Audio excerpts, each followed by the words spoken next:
ಶಿವ ಯೋಗಿಯವರ ವೇದಿಕೆ ಮೇಲಿರ್ತಕ್ಕಂಥ ಎಲ್ಲ ಆಹ್ವಾನಿತ ಗಣ್ಯರೇ, ಪಕ್ಷದ ಮುಖಂಡರುಗಳೇ, ಇಲ್ಲಿ ಇಷ್ಟೊಂದು ದೊಡ್ಡ ಸಂಖ್ಯೆಯಲ್ಲಿ ಸೇರಿರ್ತಕ್ಕಂಥ ಆತ್ಮೀಯ ಬಂಧುಗಳೇ, ತಾಯಂದಿರೇ, ಯುವಕ ಮಿತ್ರರೇ, ಮಾಧ್ಯಮದ ಸ್ನೇಹಿತರೆ, ಇವತ್ತು ಕೂಡ್ಲಿಗಿ ತಾಲೂಕಿನಲ್ಲಿ ಅಭಿವೃದ್ಧಿಯ ಪರ್ವ ನಡೆದಿದೆ. ಈ ಅಭಿವೃದ್ಧಿಯ ಪರ್ವ ನಡೀಬೇಕಾದ್ರೆ ಇದಕ್ಕೆ ಬಹಳ ಮುಖ್ಯವಾಗಿ ಕಾರಣಕರ್ತರು NT ಶ್ರೀನಿವಾಸ್ ಶಾಸಕರು.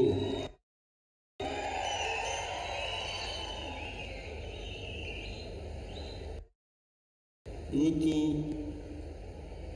74 ಕೆರೆಗಳನ್ನು ತುಂಬಿಸ್ತಕ್ಕಂಥ ಯೋಜನೆ, ಅದರ ವೆಚ್ಚ ಸುಮಾರು 859 ಕೋಟಿ ರೂಪಾಯಿಗಳು. 2 ಪ್ಯಾಕೇಜ್ನಲ್ಲಿ ಈ ಯೋಜನೆ ಮುಕ್ತಾಯ ಆಗಿದೆ.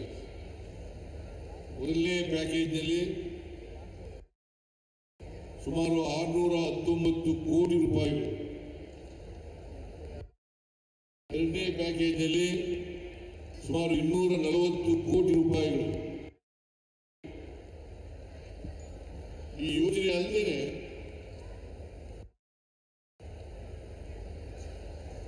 ಅನೇಕ ಅಭಿವೃದ್ಧಿ ಕಾರ್ಯಕ್ರಮಗಳಿಗೆ ಶಂಕುಸ್ಥಾಪನೆ ಮತ್ತು ಉದ್ಘಾಟನೆ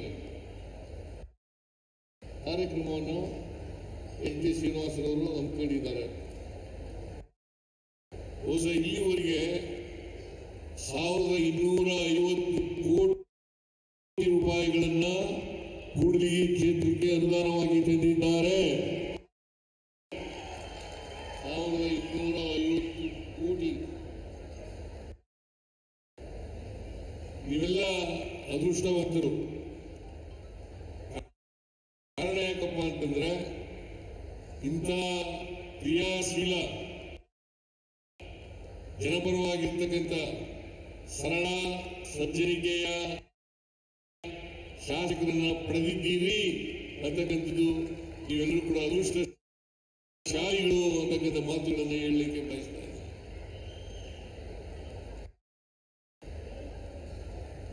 ಶ್ರೀನಿವಾಸರವರ ಅಪ್ರೋಚ್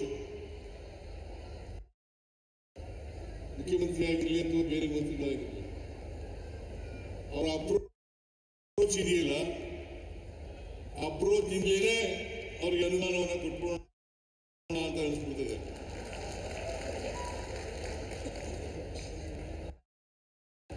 ಅಂತ ಸೌಜನ್ಯ ಇರ್ತಕ್ಕಂಥ ಸರಳ ಸಜ್ಜನಿಕೆಯ ಶಾಸಕ ಅಂತಕ್ಕಂಥ ಮಾತುಗಳನ್ನ ಈ ಸಂದರ್ಭದಲ್ಲಿ ಹೇಳಲಿಕ್ಕೆ ಬಯಸ್ತಾ ಇದ್ದೇನೆ.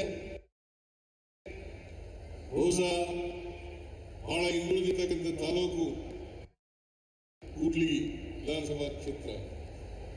ಈ ವಿಧಾನಸಭಾ ಕ್ಷೇತ್ರ ಬಹುಶಃ ಇನ್ನು ಮುಂದೆ ಮುಂದುವರೆದ ಕ್ಷೇತ್ರವಾಗಿ ಆಗ್ತದೆ ಅಂತಕ್ಕಂಥ ಮಾತುಗಳನ್ನ ಹೇಳಿದ್ರೆ ಅದು ಅತಿಶಯೋಕ್ತಿ ಆಗಲಾರದು ಅಂತಕ್ಕಂಥ ಮಾತುಗಳನ್ನು ಹೇಳಲಿಕ್ಕೆ ಬಯಸ್ತಾ ಇದ್ದೇನೆ. ಈ 74 ಕೆರೆಗಳಿಗೆ ನೀರು ತುಂಬಿಸ್ತಕ್ಕಂಥ ಕೆಲಸ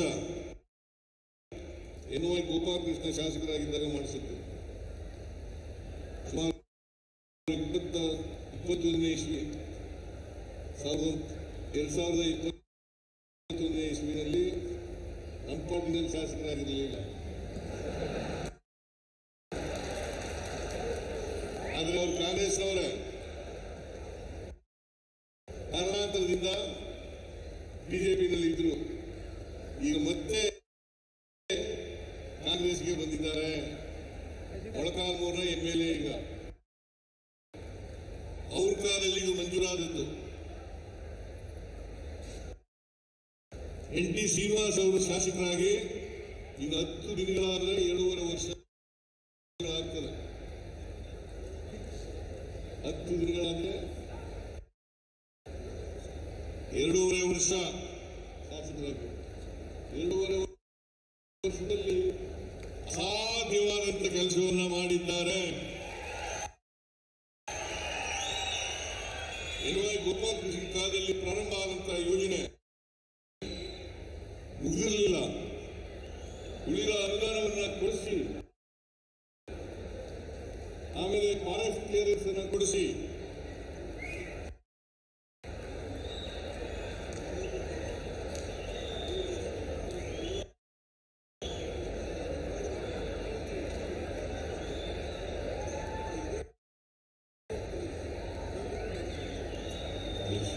MLA ಅಂತ ಹೇಳಿದ್ದು ಅಷ್ಟೇನೆ. ಇನ್ನು NY ಗೋಪಾಲ್ ಕೃಷ್ಣ ಅವರು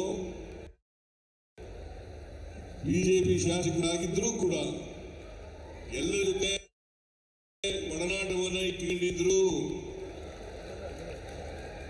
ಎಲ್ಲ ಪಕ್ಷದವರ ಜೊತೆ ಒಡನಾಟವನ್ನು ಇಟ್ಟುಕೊಂಡಿದ್ರು.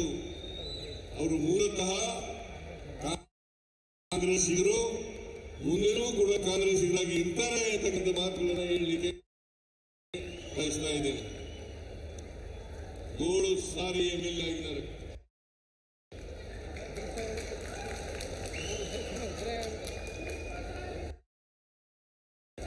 7 ಸಾರಿ MLA ಆಗಿದ್ದಾರೆ. ನಮ್ಮ ಪಕ್ಷದಲ್ಲಿ ಹಿರಿಯ ಶಾಸಕರಲ್ಲಿ ಅವರು ಕೂಡ ಒಬ್ಬರು.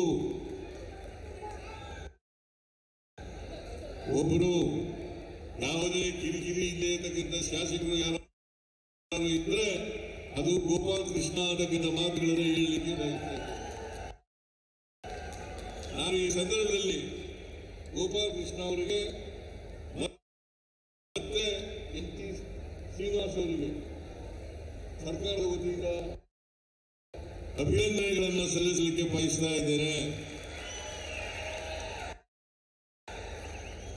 ಯಾಕಂತಂದ್ರೆ ಈ ಒಂದು ಬರಡು ಪ್ರದೇಶ 1 ಲಕ್ಷದ ಎಷ್ಟು ಸಾವಿರ 1,70,000 ಜನರಿಗೆ ಕುಡಿಯುವ ನೀರು, ಕೃಷಿ ಚಟುವಟಿಕೆಗಳಿಗೆ ನೀರನ್ನು ಕೊಡ್ತಕ್ಕಂಥದ್ದು ಅಷ್ಟೇ ಅಲ್ಲ, ಅಂತರ್ಜಲ ಮೇಲಕ್ಕೆ ಬರಲಿಕ್ಕೆ ಕಾರಣ ಆಗ್ತದೆ ಅಂತಕ್ಕಂಥ ಮಾತುಗಳನ್ನು ಹೇಳಲಿಕ್ಕೆ ಬಯಸ್ತಾ ಇದ್ದೇನೆ. ಅದರಿಂದ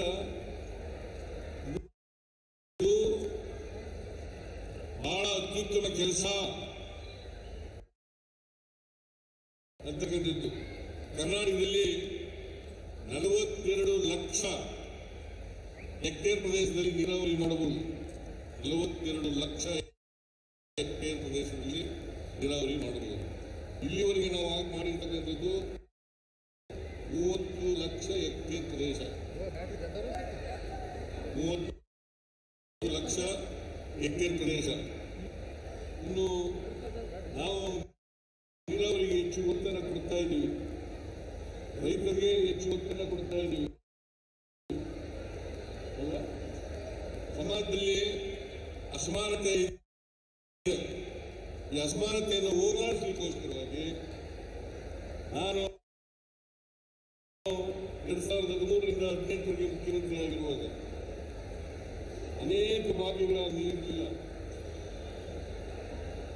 ಅನೇಕ ಭಾಗ್ಯಗಳನ್ನ ಜಾರಿಗೆ ತರತಕ್ಕಂಥ ಕೆಲಸವನ್ನು ನಮ್ಮ ಸರ್ಕಾರ ಮಾಡಿತ್ತು.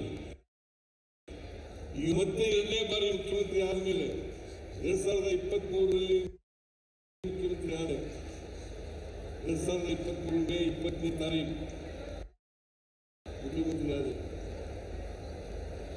ನಾನು ಚುನಾವಣೆಗಿಂತ ಮುಂಚಿತವಾಗಿ ನಮ್ಮ ಪಕ್ಷ, ನಾನು ಮತ್ತು ಡಿ ಕೆ ಶಿವಕುಮಾರ್ ಅವರು ಅಧ್ಯಕ್ಷರಾಗಿ, ನಾನು ಮುಖ್ಯಮಂತ್ರಿ, ವಿರೋಧ ಪಕ್ಷದ ನಾಯಕನಾಗಿ ಜನತೆಗೆ ಆಶ್ವಾಸನೆಯನ್ನು ಕೊಟ್ಟಿದ್ದೆ. ನಾವು ಅಧಿಕಾರಕ್ಕೆ ಬಂದರೆ 5 ಗ್ಯಾರಂಟಿಗಳ ಜೊತೆ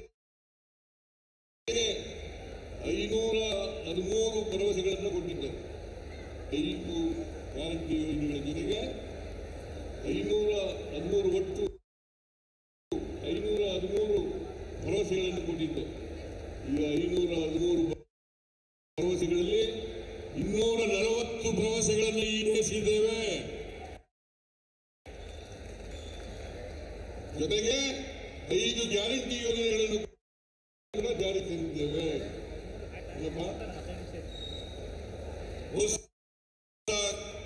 ಕೂತ್ಕೊಳ್ರಿ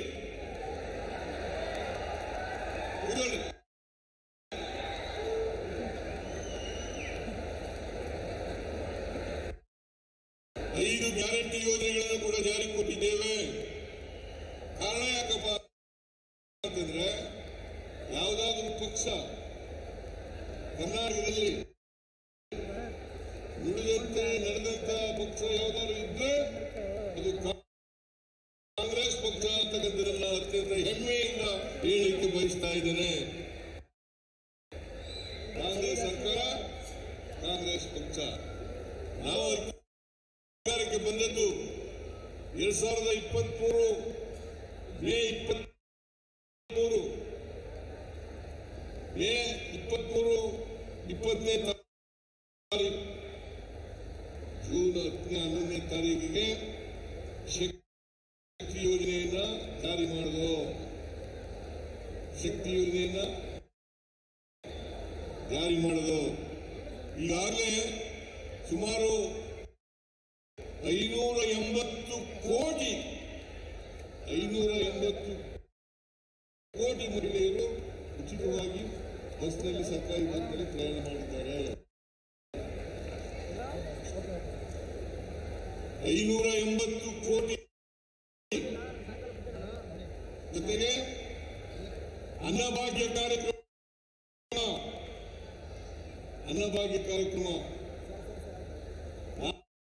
ನಾನು ಹಿಂದಿನ ಸರ್ಕಾರದಲ್ಲಿ, ಹಿಂದೆ ನಾನು ಮುಖ್ಯಮಂತ್ರಿಯಾಗಿದ್ದಾಗ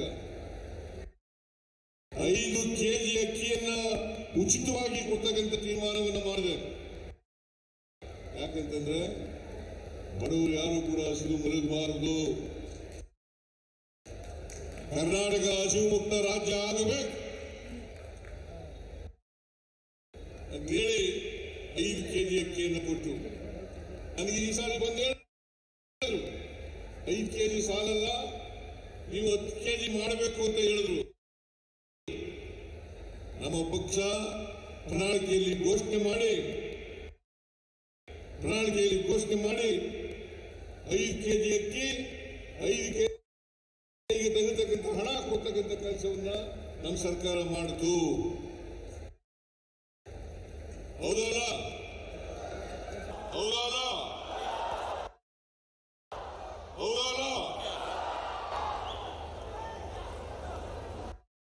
ಆಮೇಲೆ 200 ಯೂನಿಟ್ ವರೆಗೆ ಉಚಿತವಾಗಿ ಕರೆಂಟ್ ಕೊಡ್ತಕ್ಕಂಥ ಹಿಂದೆ ಯಾವ ಸರ್ಕಾರನೂ ಕೂಡ ಮಾಡಿರಲಿಲ್ಲ.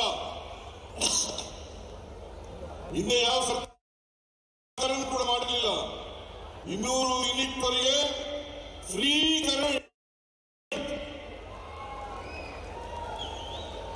ಆಮೇಲೆ ಎಲ್ಲ ಪಂಚಾಯತ್ಗಳಿಗೆ 19,000 ಕೋಟಿ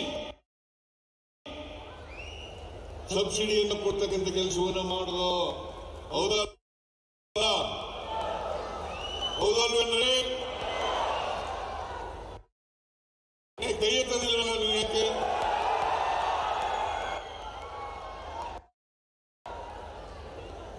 ನೀವೆಲ್ಲ ಸುಮ್ಮನೆ ಕೂತಿದ್ದೀರಿ.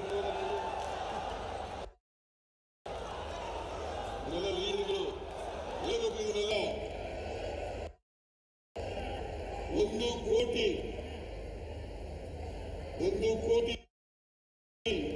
26 ಲಕ್ಷ ಕುಟುಂಬಗಳಿಗೆ ಫ್ರೀ ಕರೆಂಟ್.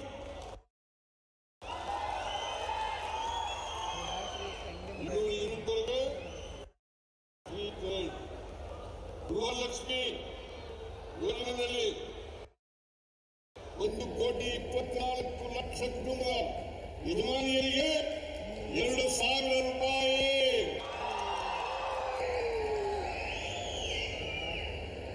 2,000 ರೂಪಾಯಿ. ಯಾಕಂತಂದ್ರೆ ಪ್ರತಿಯೊಬ್ಬ ಬಡವರ ಕೈನಲ್ಲಿ ಕೂಡ ದುಡ್ಡಿರ್ಬೇಕು. ದುಡ್ಡಿದ್ರೆ ಕೊಂಡ್ಕೊಳ್ತಕ್ಕಂಥ ಶಕ್ತಿ ಜಾಸ್ತಿ ಆಗ್ತದೆ. ಕೊಂಡ್ಕೊಳ್ತಕ್ಕಂಥ ಶಕ್ತಿ ಜಾಸ್ತಿ ಆಗ್ತದೆ. ಕೊಂಡ್ಕೊಳ್ತಕ್ಕಂಥ ಶಕ್ತಿ ಬಂದ್ರೆ ಆರ್ಥಿಕ ಚಟುವಟಿಕೆಗಳು ಪ್ರಾರಂಭ ಆಗಲಿಕ್ಕೆ ಸಾಧ್ಯ ಆಗ್ತದೆ. ಇದನ್ನ ಅರ್ಥ ಮಾಡ್ಕೋಬೇಕಾಗ್ತದೆ. ಜೊತೆಗೆ ಯುವ ನಿಧಿ ಕಾರ್ಯಕ್ರಮ ಯಾವುದಾದ್ರೂ ಬಿಟ್ಟೋಗಿದೆಯಾ? ಯಾರೇ ಉಪಾಧ್ಯಕ್ಷರು ಮೆಹರೂಜ್ ಖಾನ್ ಇವತ್ತಿನವರೆಗೆ 1 ಲಕ್ಷ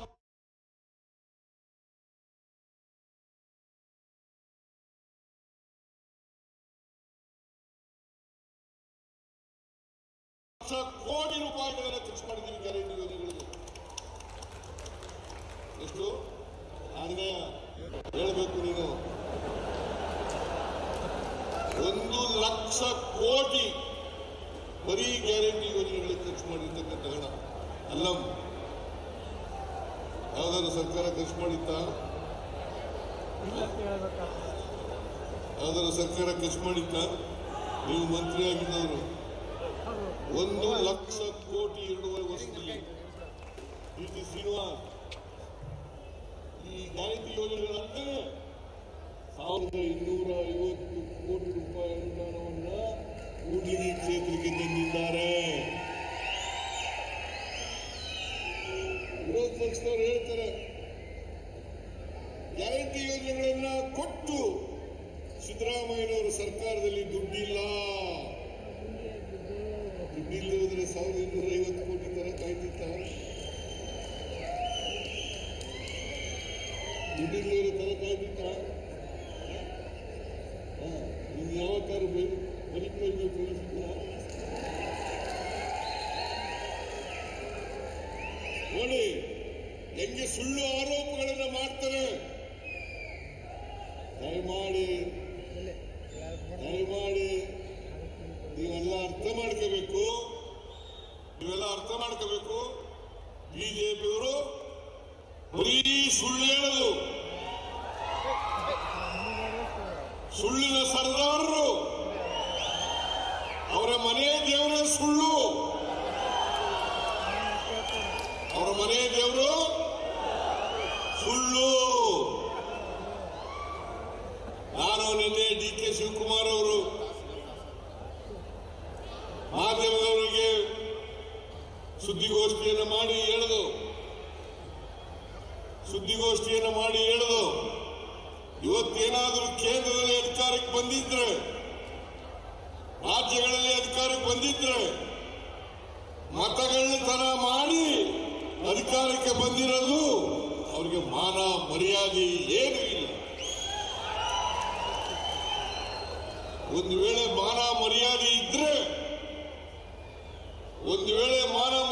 ಇದ್ರೆ ಅವರು ಎಲ್ಲರೂ ಕೂಡ ರಾಜೀನಾಮೆ ಕೊಟ್ಟು ಮನೆಗೆ ಹೋಗ್ಬೇಕು.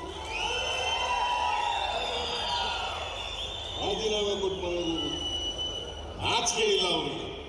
ಬಂಡ್ರು, ಶತಬಂಡ್ರು.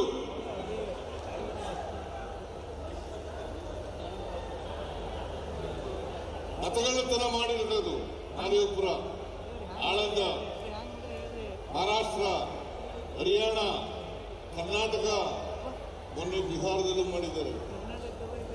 ದಿಲ್ಲಿನಲ್ಲಿ ವೋಟ್ ಮಾಡಿರ್ತಕ್ಕಂಥವರು ಬಿಹಾರದಲ್ಲೂ ವೋಟ್ ಮಾಡಿದ್ದಾರೆ. ಯಾರು ಅರ್ಹರಲ್ವೋ ಅವನ್ನೆಲ್ಲ ತಗೊಂಡು ಮತದಾರ ಪಟ್ಟಿಯಲ್ಲಿ ಸೇರಿಸಿದ್ದಾರೆ. ಮಹದೇವಪುರ, ಬೆಂಗಳೂರು ನಗರದಲ್ಲಿ ಒಂದೇ ರೂಮ್ನಲ್ಲಿ, ಒಂದೇ ಮನೆಯಲ್ಲಿ 80 ವೋಟ್ ಇರಕ್ಕೆ ಸಾಧ್ಯನಾ? ಹೇಳಪ್ಪ, ನೀವೇ ಹೇಳ್ರಿ ನೀವೇ. 80 ವೋಟು ಒಂದೇ ಮನೆಯಲ್ಲಿ. ಈ ಬಿಜೆಪಿಯವರಿಗೆ ಅಧಿಕಾರ ಬಿಟ್ಟು ಇರಕ್ಕೆ ಸಾಧ್ಯನೇ ಇಲ್ಲ. ಈ ಮೀನಿದೆಯಲ್ಲ, ಕೆರೆಯಿಂದ ಹೊರಗಡೆ ಹಾಕ್ತಾರೆ. ಒದ್ದಾಡ್ತದೆ ಹಂಗೆ ಒದ್ದಾಡ್ತಾವ್ರೆ.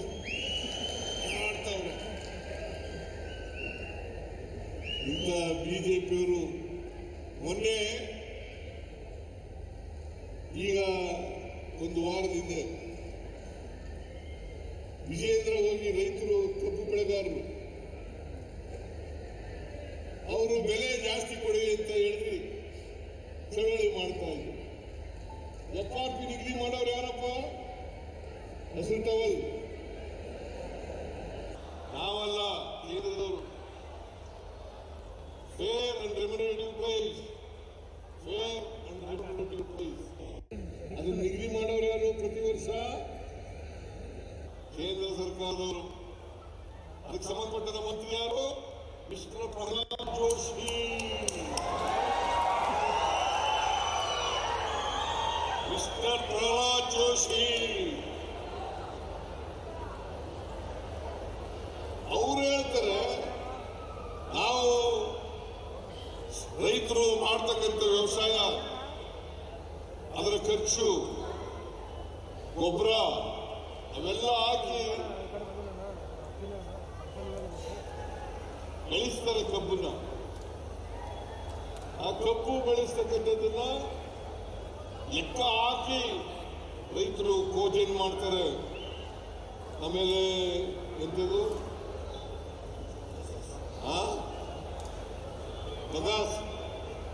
ಬಗಾಸ್ ಮೊಲಾಸಿ, ಆಮೇಲೆ ಈ MSP ನಿಗದಿ ಮಾಡೋರು ಯಾರ್ರೀ? ಕೇಂದ್ರ ಸರ್ಕಾರ. FRP ನಿಗದಿ ಮಾಡೋದು ಕೇಂದ್ರ ಸರ್ಕಾರ. ಎಥನಾಲ್ ಹಂಚಿಕೆ ಮಾಡೋರು ಯಾರು? ಕೇಂದ್ರ ಸರ್ಕಾರ. ಈ ವಿಜೇಂದ್ರ ಯಡಿಯೂರಪ್ಪನ ಮಗನಾಗಿ ಹೊರಟೋಗ್ಬಿಟ್ಟಿದ್ದಂತೆ, ಅಧ್ಯಕ್ಷರಾಗಿ ಹೋಗಿದ್ದಂತೆ.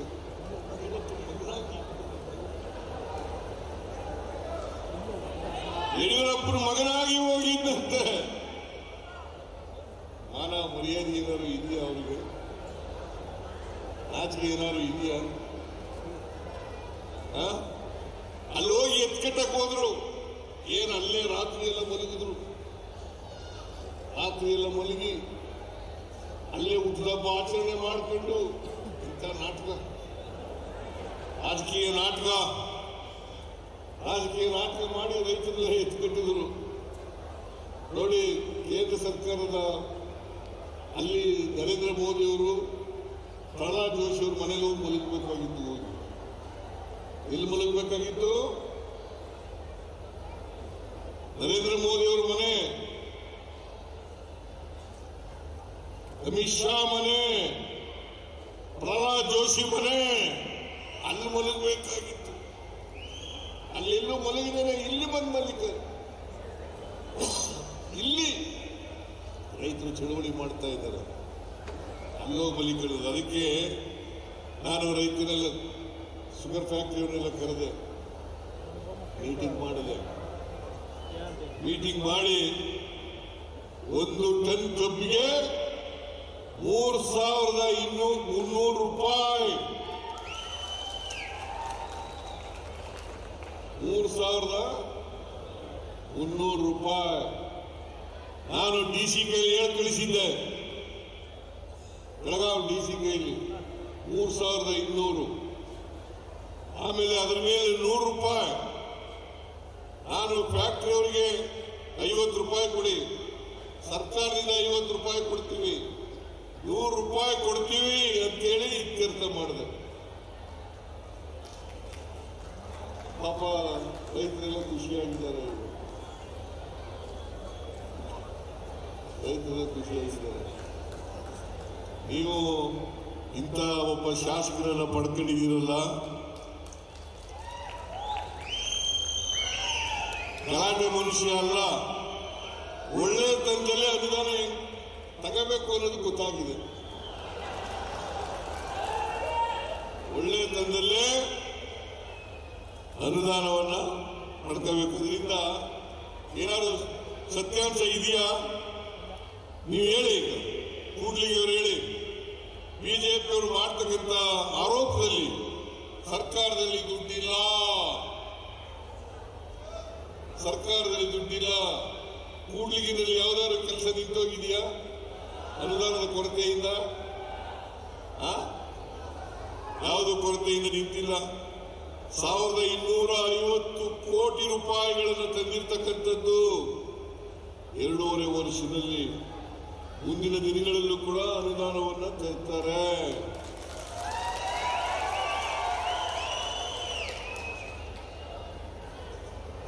ನೀವೆಲ್ಲ ಆಶೀರ್ವಾದ ಮಾಡಿದ್ರಿ, ಲೋಕಸಭೆಯಲ್ಲೂ ಆಶೀರ್ವಾದ ಮಾಡಿದ್ರಿ, ವಿಧಾನಸಭೆಯಲ್ಲೂ ಆಶೀರ್ವಾದ ಮಾಡಿದ್ರಿ. ಲೋಕಸಭೆಯಲ್ಲಿ ತುಕಾರಾಮ್ ಅನ್ನ ಗೆಲ್ಲಿಸಿದ್ರಿ ನೀವು. ಸುಮಾರು ನಾನು ಬಂದಿದ್ದೆ, ತುಕಾರಾಮ್ ಪರವಾಗಿ ಓಟ್ ಕೇಳಕ್ ಬಂದಿದ್ದೆ, ನಿಮ್ ಪರವಾಗಿ ಓಟ್ ಕೇಳಕ್ ಬಂದಿದ್ದೆ, ಶ್ರೀನಿವಾಸ್ ಪರವಾಗಿ ಓಟ್ ಕೇಳಕ್ ಬಂದಿದ್ರಿ, ತುಕಾರಾಮ್ ಪರವಾಗಿ ಓಟ್ ಕೇಳಕ್ ಬಂದಿದ್ದೆ. ನೀವು ಎರಡೂ ಚುನಾವಣೆಯಲ್ಲಿ, ವಿಧಾನಸಭಾ ಚುನಾವಣೆ ಮತ್ತು ಲೋಕಸಭಾ ಚುನಾವಣೆಯಲ್ಲಿ ನಮ್ಮ ಪಕ್ಷಕ್ಕೆ ಆಶೀರ್ವಾದ ಮಾಡಿದ್ದೀರಿ.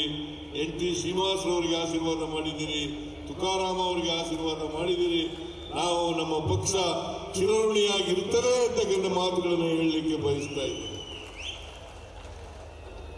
ನಾನು ಇನ್ನೂ 2.5 ವರ್ಷ ನಮ್ಮ ಪಕ್ಷ ಅಧಿಕಾರದಲ್ಲಿರ್ತದೆ. ನಾನು ಇವತ್ತು ಹೇಳ್ತೀನಿ, ಮುಂದಿನ ಚುನಾವಣೆಯಲ್ಲೂ ಕೂಡ ನೀವು ನಮ್ಮ ಪಕ್ಷಕ್ಕೆ ಆಶೀರ್ವಾದ ಮಾಡ್ತೀರಿ ಅಂತಕ್ಕಂಥ ನಂಬಿಕೆ ಇದೆ.